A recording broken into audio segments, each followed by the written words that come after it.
ایک طاقتور بادشاہ جسے اللہ تعالیٰ نے زمین کے وسیع حصوں میں سفر کرنے کی قدرت اور اختیار عطا کیا تھا، اس کا نام ذوالقرنین صدیوں سے بحث کا موضوع بنا ہوا ہے۔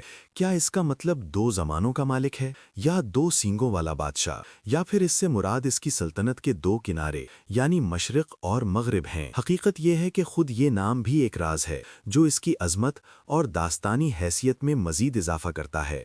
وقت کے ساتھ ساتھ علماء اور مورخین نے ذوالقرنین کو مختلف تاریخی شخصیات سے جوڑنے کی کوشش کی۔ بعض کہتے ہیں کہ وہ سائرس اعظم تھا جو فارسی بادشاہ تھا اور اپنے انصاف اور بنی اسرائیل کو بابل کی قید سے آزاد کرنے کے لیے مشہور تھا۔ سائرس کو اکثر ایک ایسے تاج کے ساتھ دکھایا جاتا تھا جو مینڈھے کے سینگوں جیسا لگتا تھا، جو اس نام کے ساتھ مطابقت رکھتا ہے۔ کچھ لوگ سکندر اعظم کی طرف بھی اشارہ کرتے ہیں، جس نے بھی مغرب سے مشرق تک بڑی فتوحات حاصل کیں۔ تاہم سکندر کی تاریخی شخصیت ایک بت پرست حکمران کی تھی جو قرآن میں بیان کردہ ذوالقرنین کی تصویر سے مطابقت نہیں رکھتی، کیونکہ قرآن اسے ایک سچا موحد اور اللہ کا فرمانبردار بندہ بتاتا ہے۔ قرآن کا اصل مقصد اس کی تاریخی شناخت بتانا نہیں، بلکہ اس کی کہانی سے ملنے والے اخلاقی اور روحانی اسباق کو بیان کرنا ہے۔ قرآن میں اسے ایک مثالی حکمران کے طور پر پیش کیا گیا ہے جو اپنی تمام کامیابیوں اور طاقت کو صرف اللہ کی عطا سمجھتا تھا۔ اس کی داستان 3 عظیم سفروں پر مشتمل ہے۔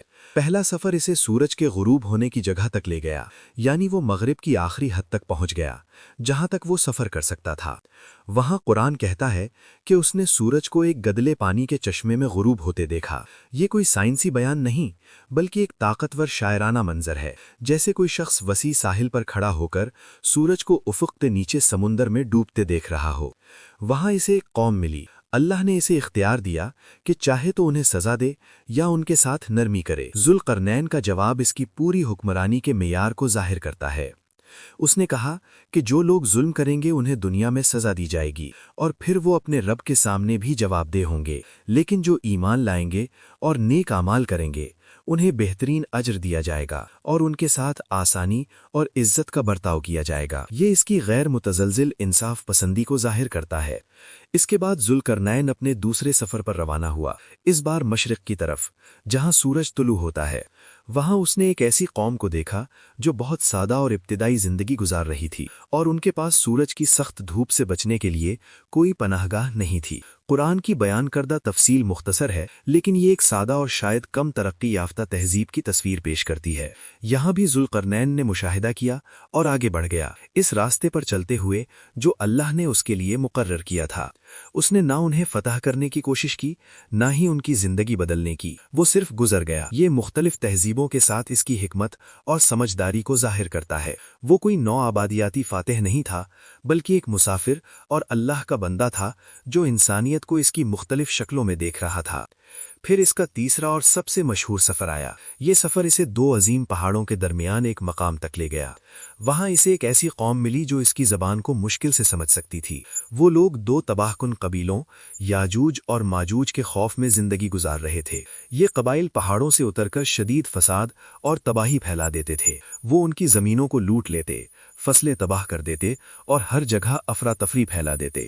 حفاظت کے لیے بے بس ہو کر اس قوم نے ذوالقرنین سے درخواست کی، اے ذوالقرنین، بے شک یاجوج اور ماجوج زمین میں بڑا فساد پھیلاتے ہیں، کیا ہم آپ کو کچھ مال دیں تاکہ آپ ہمارے اور ان کے درمیان ایک دیوار بنا دیں؟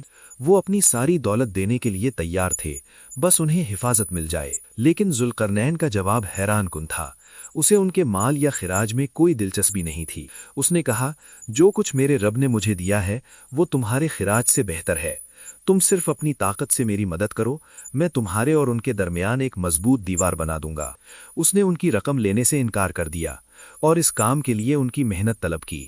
یہ دراصل انہیں خود مضبوط بنانے کا سبق تھا۔ اس نے ان کا مسئلہ صرف خود حل نہیں کیا، بلکہ اس کے حل میں انہیں شریک کیا۔ پھر اس نے ایک شاندار انجینئرنگ منصوبہ پیش کیا۔ اس نے حکم دیا، میرے پاس لوہے کے بڑے بڑے ٹکڑے لاؤ۔ انہوں نے مل کر لوہے کے بلاکس جمع کیے جب تک کہ دونوں پہاڑوں کے درمیان خلا نہ بھر گیا۔ پھر اس نے کہا، اپنی بھٹیوں سے اسے پھونکو۔ انہوں نے لوہے کو اتنا گرم کیا کہ وہ سرخ انگارے کی طرح دہکنے لگا۔ پھر اس نے حکم دیا، پگھلا ہوا تانبا لاؤ تاکہ میں اس پر ڈال دوں۔ اس طرح لوہے کی دیوار پر